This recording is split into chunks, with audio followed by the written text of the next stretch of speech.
Hey y'all, how are you? This is the video that I'm going to make on my EGD. I think I'm saying that right. I always get it confused whether it's EGD or EDG. I think it's EGD. Um, anyways, I really wasn't worried about getting it too much. I've had some people tell me that afterwards their throat was really sore and stuff. I didn't have any of that. The procedure's it doesn't take very long at all. Like, literally, I think I was back in the procedure room, they said like all of maybe 10 or 15 minutes. It was prep time and everything's more than what the actual scope time takes. Now, what they do is, of course, you're outpatient. They will hook an IV up to you and start an IV and everything, and then once they take you back into the procedure room, they put you under anesthesia. And it's not like they don't put you, like, I don't know how to explain it, they don't put you like all the way under, like where they intubate you and all that stuff. It's more of like a twilight, I guess is what it's called, maybe.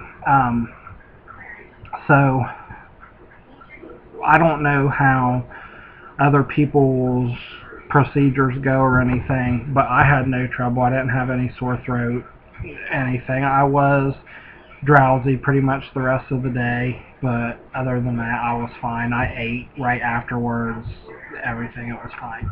Now, some places may or may not do pictures, I don't know. They gave me pictures.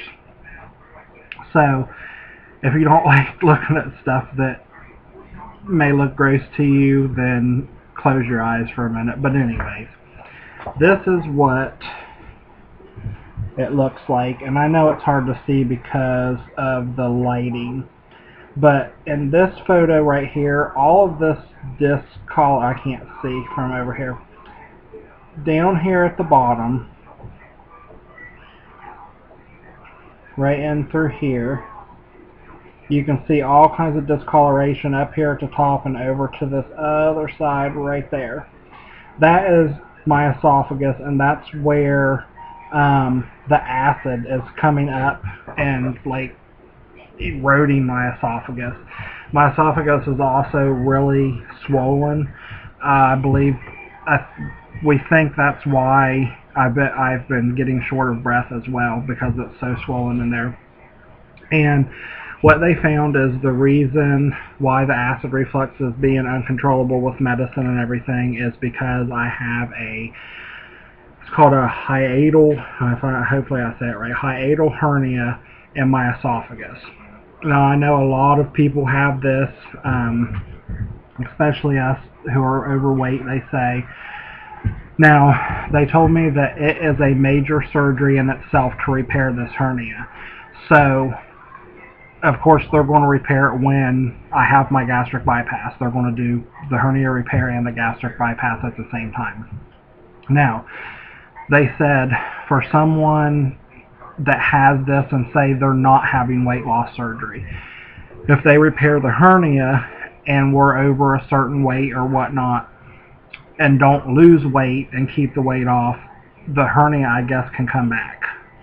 So I don't know exactly how a hernia works, something about the stomach pressing up into the esophagus or something, I don't know. But I know they said, like, the paperwork they gave me and everything said something about, you know, you're not supposed to do any major lifting, I guess, because it can cut off blood supply. It can push the hernia up further and cut off blood supply or something, I don't know.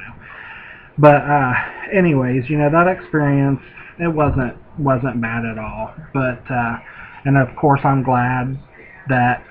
glad that I have the hernia, but I'm glad to have the answer of why I had the uncontrollable acid reflux and everything. Because I mean, it's horrible. You know, I wake up at night sometimes literally choking and gasping for air because it has came up on my throat, and then you breathe, and you know, especially with the CPAP machine, you know, it's blowing air in, your nose, you know, as you're sleeping and everything. So like that comes up in your throat, and you're trying to breathe. That's blowing it into your chest and stuff, and it's horrible. It's the worst feeling, and I'm sure there's many of you out there that has had the same trouble.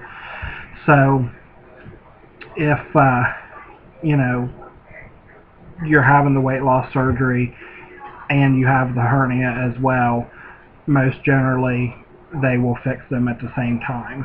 So that's a plus. You don't have to go through two major surgeries. So I know this video is not as long.